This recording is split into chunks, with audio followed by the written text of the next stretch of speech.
বিসমিল্লাহির রহমানির রহিম।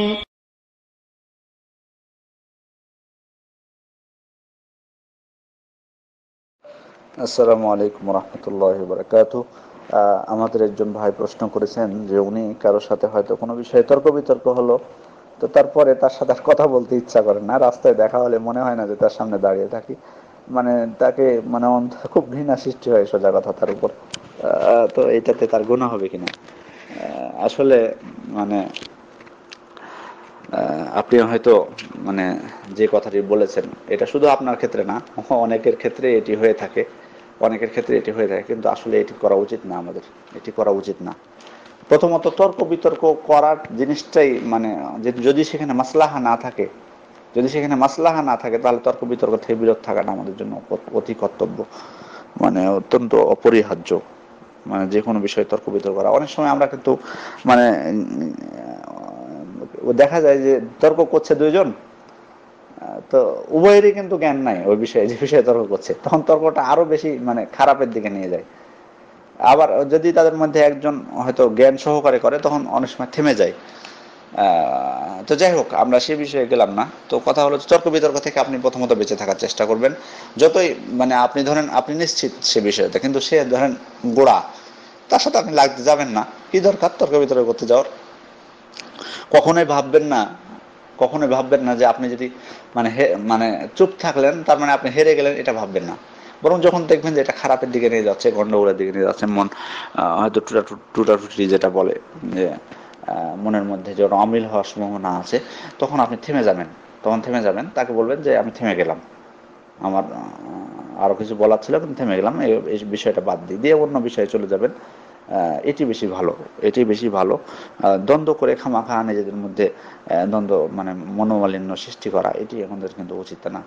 আর আপনি যেটি বললেন, আসলে এরকম হতে পারে কোনো বিষয়ে হয়তো মনোমালিন্য হয়ে গেল, কিন্তু তাই বলে তাকে এতটাই ঘৃণা করবেন যে তার সামনে দাঁড়াতে ইচ্ছা করছে না, তার সাথে কথা বলতে ইচ্ছা করছে না, এটা কিন্তু আমাদের কারো হওয়া উচিত না। কারণ রাসূলুল্লাহ সাল্লাল্লাহু আলাইহি ওয়াসাল্লাম বলছেন, লা তাবাগাদু ওয়ালা তাহাসাদু ওয়ালা তাদাবারু ওয়া কুনু ইবাদাল্লাহি ইখওয়ানা।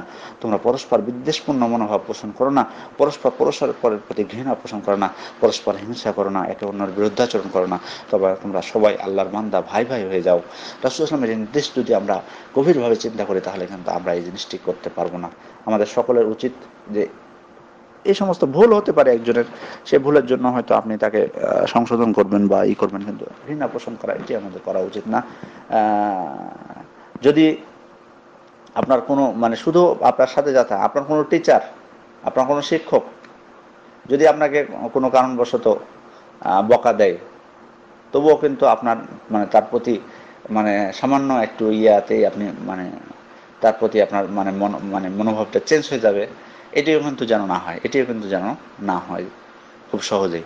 সুতরাং আমরা মানে একবার ভেবে দেখবেন যে দেখুন দুনিয়াতে আর কতদিন বেঁচে আছেন, কার হায়াত কতদিন আমরা কিন্তু কেউ জানি না কখন কার মৃত্যু হবে।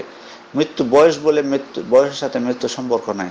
ভাববেন না যে আমি 60 বছর পরে মরবো, আপনি এখনই মারা যেতে পারেন। সুতরাং মানে এই কথাটি, মৃত্যুর কথাটি বারবার স্মরণ করবেন। দুনিয়াতে এত ফিতনা ফাসাদ বা এত এত মানে বড় হয়ে আরেকজনের সামনে, এটা আমাদের কি এমন ফায়দা আছে? দুনিয়াতে যতদিন আছেন, বেঁচে আছেন, ততদিন মিলেমিশে থাকার চেষ্টা করুন সকলের সাথে। এত মানে বিভেদ বাড়ানো কখনো চেষ্টা করবেন না, সবার সাথে মিলেমিশে থাকার চেষ্টা করবেন।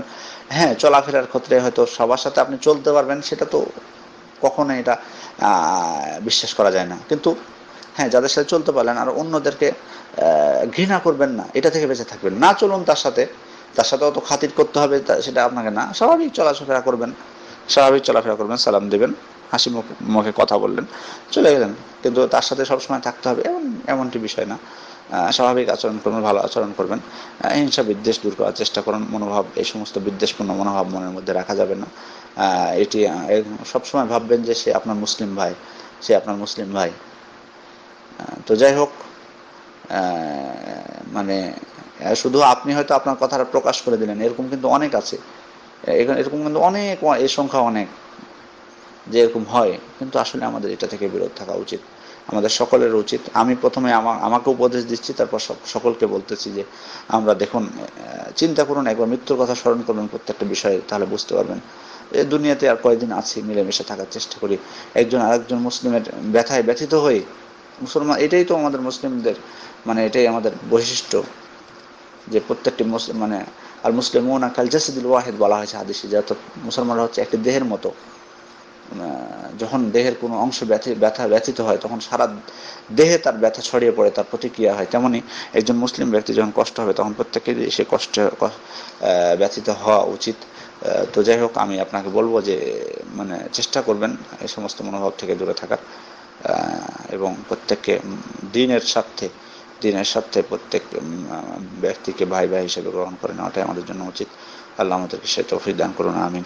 আসসালামু আলাইকুম ওয়া রাহমাতুল্লাহি ওয়া বারাকাতুহু।